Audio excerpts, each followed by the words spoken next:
Covering Hilo to Kona, Hawi to Naalehu, this is Big Island Video News. I'm Stephanie Salazar.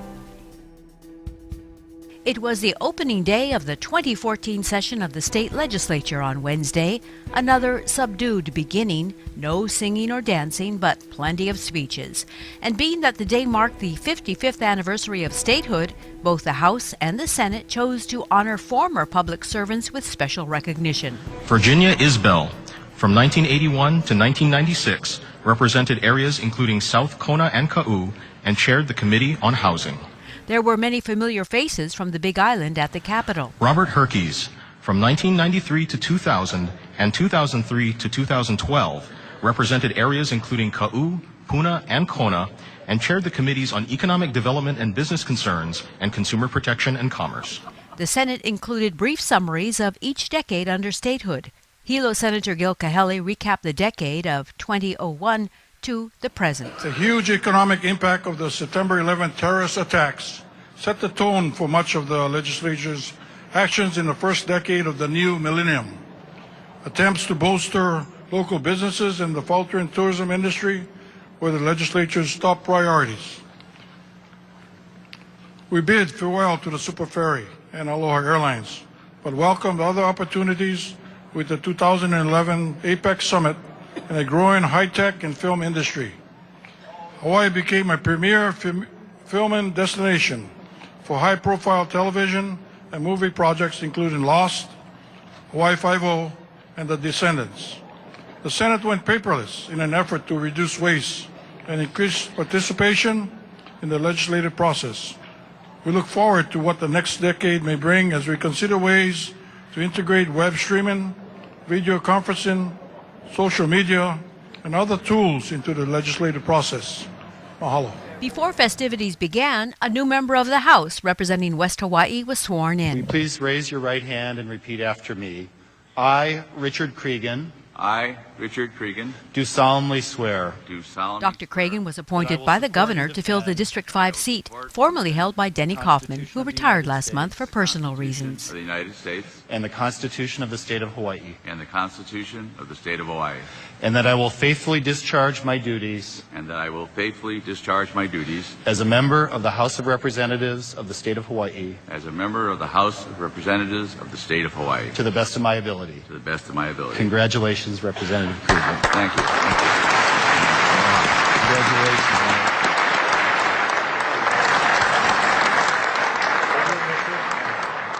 The official opening day remarks offered a glimpse of the debates that will define the upcoming session. The discussion and the debates are just as important, if not more so. Speaker of the House Joe Suki called on members of the State House of Representatives to be bold in crafting legislation. Suki also offered hope for the counties in regard to the transit accommodation tax. The transit accommodation tax on tourism help us provide for the main driver of our economic engine. In this strong economy, should we not be thinking about a greater partnership with our counties?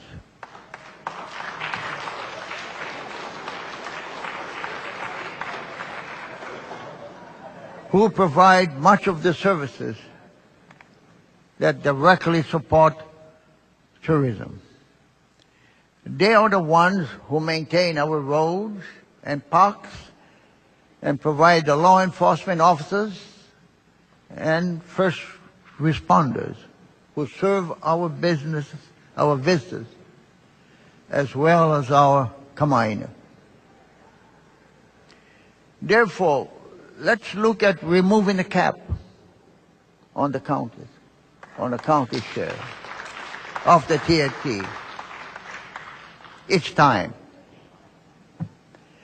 I believe the gesture is not only long overdue, but should be viewed as a better long-term care investment in our counties and in our number one industry. Suki also said he will be looking to address a disparity in the state's medical marijuana law. Recently, there have been much news about other states legalizing the use of marijuana.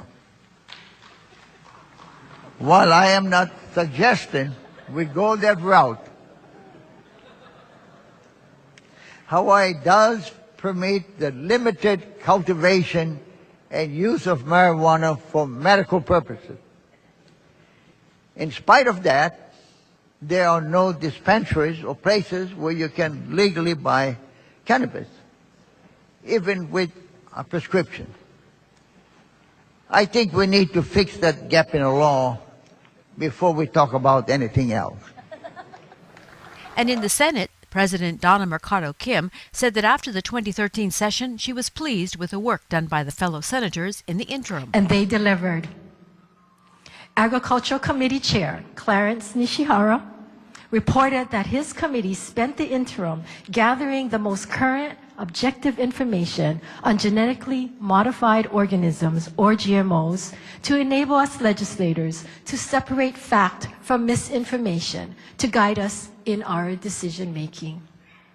Commerce and Consumer Protection Committee Chair Roz Baker spent time evaluating the progress of the Affordable Care Act and the Hawaii Health Connector, with an eye toward ensuring it meets the needs of consumers and businesses as mandated. The committee also been reviewing means to ensure that utility customers installing photovoltaic systems don't face unnecessary delays in connecting to the electric grid. Chair Donovan Dela Cruz and his Economic Development, Government Operation and Housing Committee worked on helping shape the rejuvenation of Whitmore Village in central Oahu and collaborating with film industry to bring more production to West Oahu. Chair Mike Gabbard and the Energy Environment Committee are tackling the difficult task of stopping the spread of invasive species, one of the greatest threats to our natural resources, by developing a comprehensive strategy to bolster the state's response to this very huge challenge.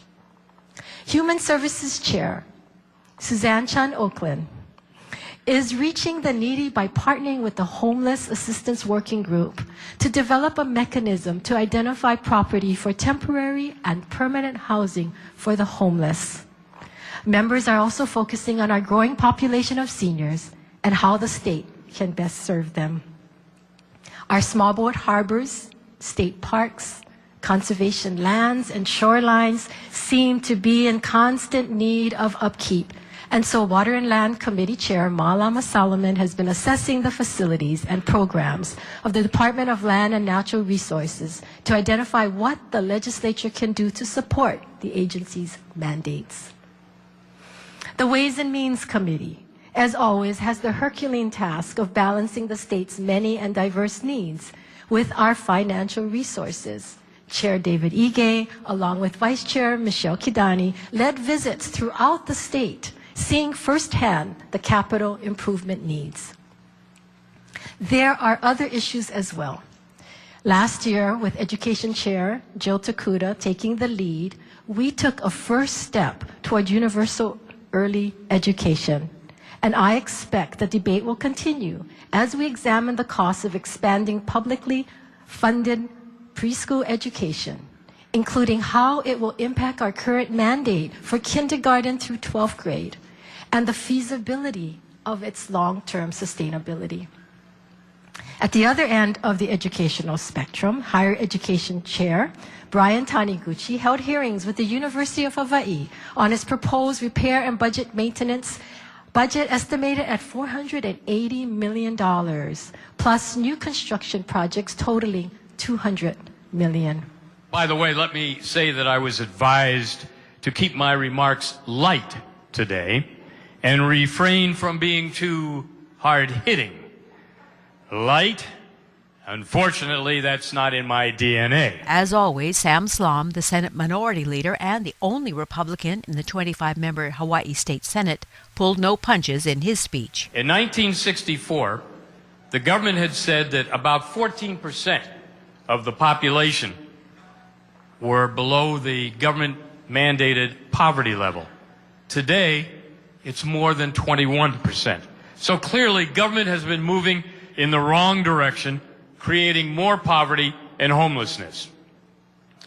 And that's because money thrown at a problem does not bring positive results. Money without a sound, workable plan and able leadership results in more failure. Consider, if you will, our state's existing $25 billion unfunded liability to present and past employees, providing more subsidies with lack of oversight to our largest energy monopoly, which keeps increasing electricity rates and experimenting with wind turbines and undersea cables instead of deregulating to help consumers. Then there's my alma mater that we're all proud of, the University of Hawaii, the state's only public university. But they continue to increase salaries and benefits, and a suggestion to pay $10 million to a failed and deficit-ridden athletic program at a time when we're struggling and students are called on to pay higher tuition. A UH that said it's proud, quote, that 52% of our students are able to graduate in 6 years, unquote. A university that is charging fees to students for services that are not even in existence. In addition to that, spending nearly $1 million on a sex program labeled Pono Choices to teach 11 and 12-year-olds how to have sex without teaching them how to read, write, or do mathematics. Proposing a 36% pay increase for the chief elections officer, who failed miserably during the last election. Raising motor vehicle fees and taxes while not repairing roads and potholes. Using $204 million to create a flawed Hawaii health connector for Obamacare. And finally, funding studies on global warming while the streets, the highways, and the streams of Hawaii are littered with trash and sewage. Are we serious? Members of the public who pay our salaries are fed up. They demand that we listen to them and change. I'm talking political change, not climate change. And we better do so, starting today. The day at the Capitol was also a chance for Hawaii's 4 mayors to speak out. And to have our communities a healthy, safe place for our families to call home. Hawaii County Mayor Billy Kenoi addressed the State Senate Committee on Ways and Means and the State House Committee on Finance after the opening day events. First, standing side by side with the leaders of the other counties, Kenoi spoke on behalf of the Council of Mayors. On behalf of the Hawaii Council of Mayors, my colleagues, Mayor Bernard Kavayu from Kauai, Mayor Alan Arakawa from the counties of Maui, representing the islands of Molokai, Lanai, and Maui, and Mayor Kirk Codwell from the city and county of Honolulu. We collectively represent the Hawaii Council of Mayors, and we appear before you today to respectfully request consideration for a couple simple bills, and also to put forward some of the issues and initiatives, requests for programs and services that are important not just to our respective counties and constituents, but to the state of Hawaii as well. One is to extension of the beach liability provisions that will sunset on June 30th of this year. We believe it's a mutually beneficial arrangement where the counties enjoy the same liability, immunities, and protections as the state of Hawaii. And it impacts areas or state parks. For example, on the island of Hawaii, it'd be a Puna State Park, of which the counties provide lifeguard services. We believe it's a positive arrangement that benefits both the state and county, and we'd like to see that legislation continue. The second is the ability or opportunity to flexibility to raise the general excise tax up to 1%. In each of our counties. I know the state of Hawaii, the state legislature, both the Senate and House, has extended this opportunity to the counties. I'm not exactly sure, but might have been back in 2007 or 2005. And city and county took advantage of that opportunity. And the other counties respectfully declined. So we've been talking, and what we came to the conclusion was every year the counties come before the state legislature and make requests for additional sources of revenue or to have additional tools in our toolbox to address difficult or challenging fiscal situations. For example, the counties of Hawaii, the only tool we have in our toolbox are property taxes. So we either raise property taxes or there's no other opportunities to increase revenue. And in challenging economic times, of course, the transient accommodation tax is the second largest source of revenue to the counties. We'd like to respectfully request the flexibility to raise the general excise tax up to 1%. Not that we would raise it, but that each county would have the ability, the opportunity to increase that property tax. Currently, the city and county has a 0.5% general excise tax that is dedicated specifically to rail or infrastructure projects. We've talked about whether we want to restrict it to that or leave it open for flexibility, and we'd respectfully request consideration that the general excise tax be not restricted, but be afforded to the counties up to 1%. We'd also like to say that we would respectfully want the general excise tax to be considered in addition to the transient accommodation tax and not in exchange for. The conjunctive and, not the disjunctive or. I just didn't learn that word. I wanted to bust them out. He then listed some of the most important projects for the Big Island that are under state jurisdiction, like improvements to Highway 130, connecting Kea'au and Pahoa. The fastest growing area in the state of Hawaii is the district of Puna. I think more people are moving into that district than anywhere else in the state of Hawaii. And one 2-lane highway connects that fast growing area to the employment and educational area of Hilo. So the traffic congestion is tremendous, and it's a state highway, 130. We'd ask the legislature to consider supporting that. Kenoi asked for additional funds for the civil defense sirens on the island. I know the administration and the state legislature have made upgrading our civil defense warning and alert system a priority. On an island, for example, of Hawaii, which is 4,028 square miles. And some people have asked, well, how big is that exactly? Larger than the state of Rhode Island and Delaware, same size as the state of Connecticut. So an early warning detection system effectively operating and well-maintained siren systems is critically important.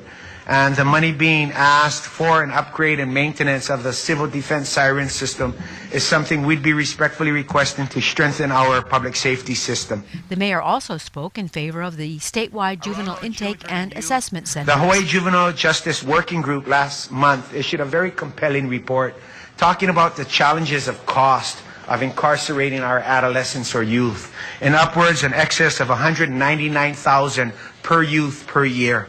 And we believe with early intervention and diversion programs that provide an entire spectrum of services to provide our youth with options and alternatives to incarceration would go a long way to compassionately and effectively addressing our future leaders of tomorrow and the challenges they face today. 2 health-related expenditures made Kenoi's ask list. First, the UH College of Pharmacy and Health Sciences building. And higher education in the county of Hawaii is greatly appreciated. And people have asked me in the past, why the advocacy for higher education? And we said higher education is the great equalizer of our society. It gives every one of our kids, our students, our kamali'i on Hawaii Island a hope, dreams, and opportunity to better their lives of tomorrow. Because we know it's not where you start, but where you end up that matters. And higher education is an investment that benefits everyone. He also advocated for the primary care training and rural residency program. National state issue, and it's also a local one as well. And we'd be respectfully requesting primary care physician support, the rural residency program. You know, we talk about having more physicians and increased recruitment, reimbursement, and retention. But studies have shown 80% of physicians, where they do the residency is where they usually practice. And if we can invest in rural residencies on Hawaii Island, we can have our physicians trained, live and work right here at home on Hawaii Island, which would tremendously increase the capacity and infrastructure and healthcare on Hawaii Island. And finally, citing the need for economic development, Kenoi asked lawmakers to support improvements at the Kona International Airport. We asked the state to continue their commitment and investment into Kona International Airport improvements. We believe it's the second gateway into Hawaii. We still need to work with U.S. Customs and Border to continue to provide federal infrastructure and support. But that second gateway into Hawaii provides a tremendous opportunity for growth on Hawaii Island, lends itself to support of our largest employment sector, which is the hospitality and visitor industry, and allows Hawaii Island to grow in a very meaningful and strategic way. So finally, thank you, all of you, for the hard work that all of you have done to take our state of Hawaii that was in incredibly challenging, turbulent economic times and put it on sound financial footing. It's because of your hard work and your leadership that we stand where we are today, and look forward to your continued partnership, working together, and we stand ready to assist any and all of you in any way we can. Thank you very much. Mahalo and Happy New Year. Okay, thank you. Members, questions for Mayor Kenoi? Thank you very much. Mahalo, you guys. Okay, thanks. Any questions? We cool. Okay, thanks. Well, I know you'll be around, so. Well, what about the big island? Do you need more time? Should we? Well, you were standing back there, and I thought you were getting lonely. You might forget about me. No, our county planning department. But you're absolutely right, Senator, that we are late in finalizing and designated IALs, or important agricultural lands. Our county planning departments have been in a process of focusing on CDPs, or community development plans, that have been ongoing for Kona, South Kohala, North Kohala, Hamakua, Puna, and Ka'u. And those are very intensive, comprehensive, thorough, community-based planning efforts. So our limited planning department staff have been focused on that. But we've been aware and very cognizant of the fact that we have to make sure that we comply with the state mandate of designated important agricultural lands. We're proud to say that in the last couple years, we have created the largest agricultural park in the state of Hawaii, 1,734 acres in Kapolena in Hamakua. We've also purchased and protected more open space in the last few years. Just purchased actually 217 acres to protect O'oma from large-scale resort mixed-use development. So the County of Hawaii has not lost important agricultural lands, but you're right in recognizing that the County of Hawaii needs to pick it up and get done the designation of important agricultural lands. And I take full responsibility for that. Given the opportunity to have a 1% increase for all of you, remember, and this is not necessarily for the city and county, but the people of the city and county were told that this is a temporary tax.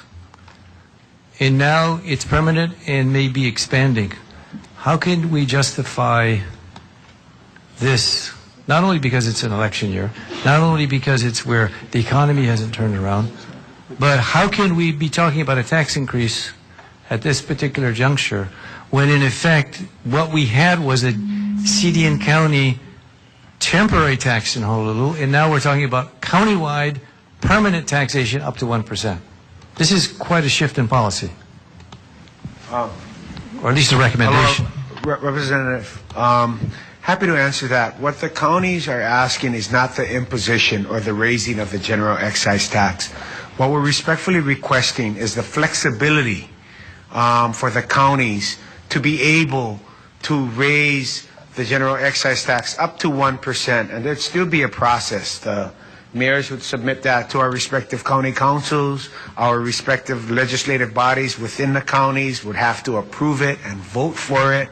Of course, with or without the support and input of the community, we'd be welcoming that input. So we're not asking the state to raise the general excise tax. What the mayors and the counties are doing is asking the state, or requesting of the state, the opportunity and the flexibility to raise the general excise tax, if need be, to raise additional revenues to meet the challenges that our counties and municipalities face. So we're not asking the legislature to raise that fee.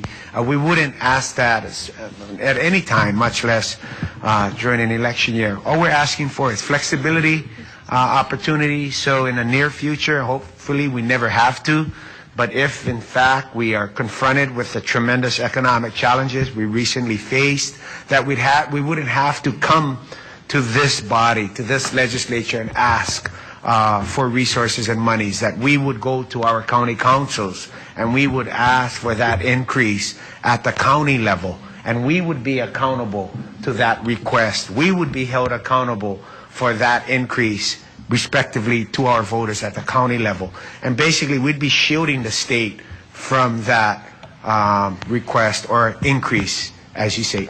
So, just for clarification. Is that clear? I apologize if it's not. Of course. You know, one of the things that I noticed is when HSAC came in, this wasn't part of their package. So the question is, are all the county councils in agreement in raising the GET to 1%? And wouldn't it be a better approach for the county council to pass a resolution saying that they are all going to vote for an increase in GET and then come back to the legislature? Because I think the last thing we want to do is go down this road and authorize the county to do perhaps a speculative tax in the future and tie the hands of the state to look at a tax increase on the part of the state. That's a very fair and important point in consideration, Chairwoman Luke. And the Hawaii Council of Mayors, for the first time, have met on multiple occasions with the representatives from the Hawaii State Association of County and the council representatives. I know there was a spirited debate, both for, against. I know some representatives for respective counties were for it. Some members of different county councils and different counties were against it. I know HSAC did not take a position on the general excise tax with HCOM, but my understanding is they're there at the city and county right now considering and looking towards voting on it. And that's HSAC's position, but you raise a very important point that we should have and pursue, you know, a commitment from the counties. Now, 7, 8 years ago, or more, 2005, when it was presented to the counties, especially for transportation projects. I know on Maui and Kauai and the island of Hawaii that if that was a restriction that was imposed and given that opportunity, we'd certainly take advantage of that, because we recognize that all of our islands are growing and all of our infrastructure needs to catch up. And certainly the counties, we've all raised property taxes in the last few years. And given an opportunity and ability to invest more in our infrastructure, general excise tax, we'd certainly take advantage of that. But I hear your concern that, you know, why should the legislature, go through a very contentious and challenging vote to provide to the counties, only to have the counties subsequently reject that. So maybe the part of the approach should be if the various mayors could check back with their various council members and see if there could be some type of agreement or a resolution passed by the counties first, and then we will take it up, take a look at whether we want to entertain it. But without that, I think it's still too premature. It's part of the package. HSAC just voted on it. Oh, well, so a couple things. We just received word that HSAC did vote and has made the general excise tax part of the package. But to strengthen our request to the legislature, I'm certain that all of us could go to our respective county councils, ask for a resolution to then, within the next few months, come back to the state legislature. I think it's a fair request, Madam Chair, and something that I'd be more than willing to do because it is a serious request, because it is a revenue-generating request, because there is an impact on our communities, all of our communities. It's a fair request and something that I and my fellow mayors would be more than happy to go and do.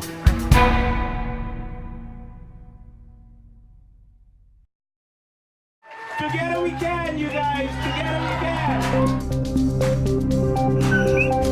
Do you like these answers for the people? Hate the military. Let's face What it. the hell you do? So why are the state coming in here and the county trying to purchase these from